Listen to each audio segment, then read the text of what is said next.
Audio Jungle.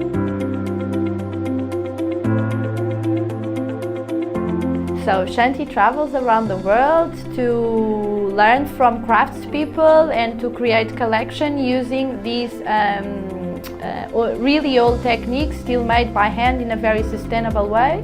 And these collections are to be sold after in a fair fashion way and to be part of the sustainable commerce. We were planning a new trip to Thailand. It was the second time we were going to do it. We had just came from India and we had the first collection that went out very well, and we wanted to create a second one, and we needed the money and the support to go again and prepare a bigger collection. Right at the beginning we tried to explain very well what we wanted to do. We spread our video, we had on Facebook, all the social media, and this was very important to get to people. It was mainly family and friends. So advertising right at the beginning was very, very good to connect with people.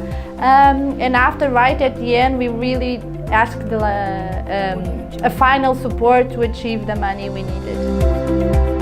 We didn't really choose the moment. We just did it 1 month before we were going to Thailand. This was the time we had, so we had to do it that time. It wasn't really planned.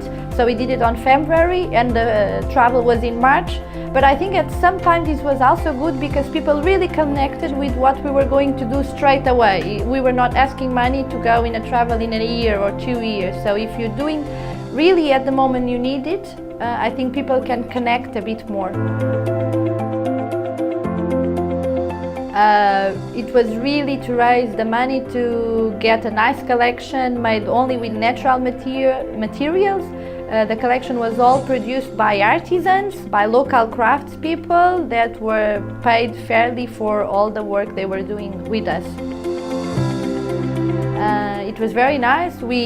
Of course, we looked into a lot of several crowdfunding projects to know what we should do, how it works best, and what we shouldn't probably do so much.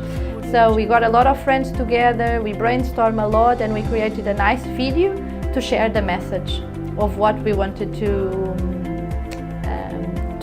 raise and what we wanted to talk about, and was what our main goal.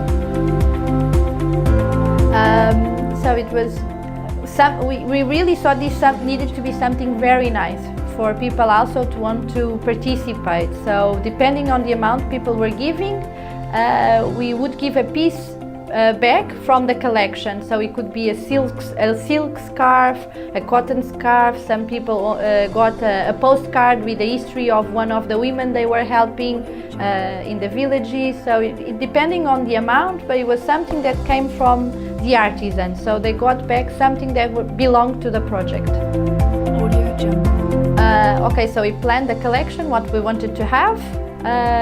We were had the idea of the prices and how much we should pay to the artisans to get these pieces done, like silk scarves, cotton dresses, and we got to the conclusion that we needed more or less 1,000 euros.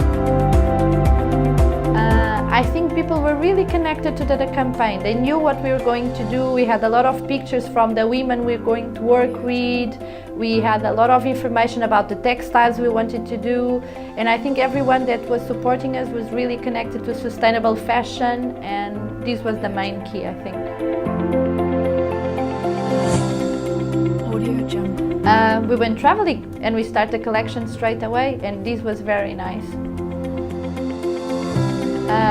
First of all, to be really very realistic in the amount you are asking for, and to be very clear about the goal, what we want to do, how, when, where. I think the more you connect to people and explain them how they will be part of your project, the more people will want to support you. Shanti is growing, so we have already a few contacts that we keep all year round with the artisans. So it's keep traveling, keep finding new artisans, and keep making more and more collections in a sustainable way.